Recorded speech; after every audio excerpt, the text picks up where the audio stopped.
In the town of Lockhart, this case pits two community values against each other: the desire to protect yourself and your property and supporting law enforcement.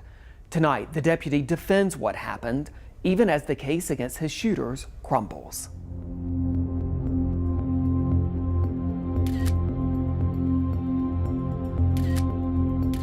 Lockhart 911. Hi, we have a cop on our property and he's been shot and he needs help right now. Okay. Where's he shot at? He's shot in the wrist and shoulder. Caldwell County Sheriff's Deputy Jay Johnson has just taken 2 bullets, bleeding on the front steps of a home. This report says in the early hours of February 2nd, 2018, the 27-year-old deputy was dispatched to look into whether one neighbor stole another's tool chest. The investigation takes the rookie deputy past this private gate, marked with a no trespassing sign, and down a dark, dirt road. I hear a woman call out, "I hope you're ready to die." And then I feel the pain in my shoulder.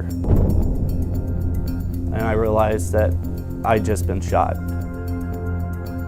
As he's getting ambushed, I just knew that this was a bad situation. he takes another shot to the wrist. I'm seeing an immense amount of blood coming from my shoulder, and then I just see this giant hole that is in my wrist. The round went through my wrist and impacted my chest. One of the immediate things that went through my head was how am I going to get home to see my wife? While still sorting through a confusing chain of events, officers arrest this couple, Kimberly Moore and her boyfriend, Eduardo Padilla, both of whom officials say shot and could have easily killed Deputy Johnson.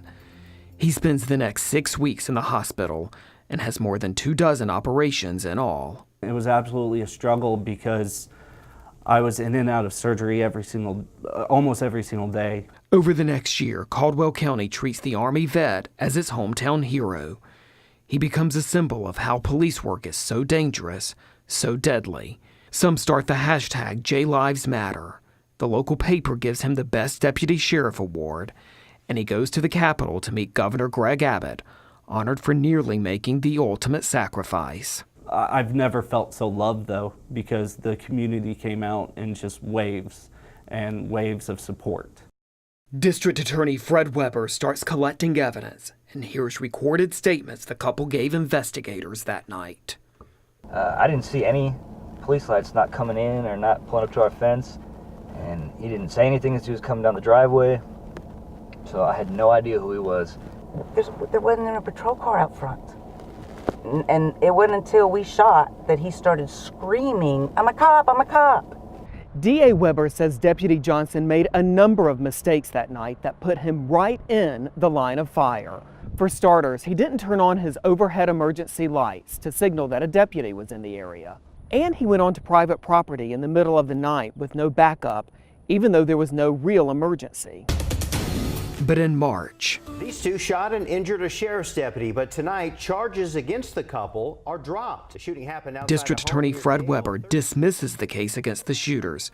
Deputy Johnson is stunned.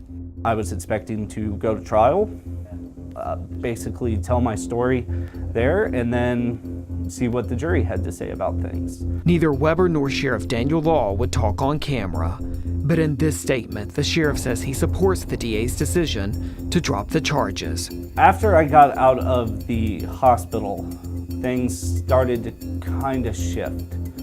It went from me being a victim to me being a defendant, basically. I had to defend why I was shot.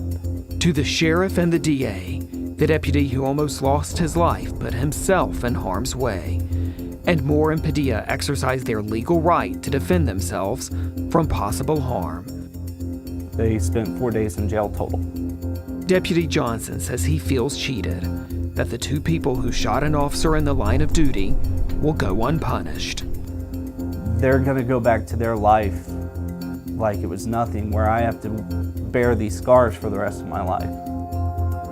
I was just hoping for justice. I mean, how can you shoot a cop and get away with it without even a ticket?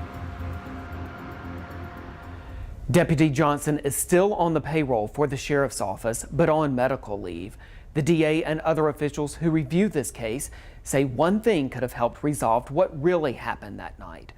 Deputy Johnson had a body camera, but that night, the battery was dead. Tony Plahetsky, KVUE News.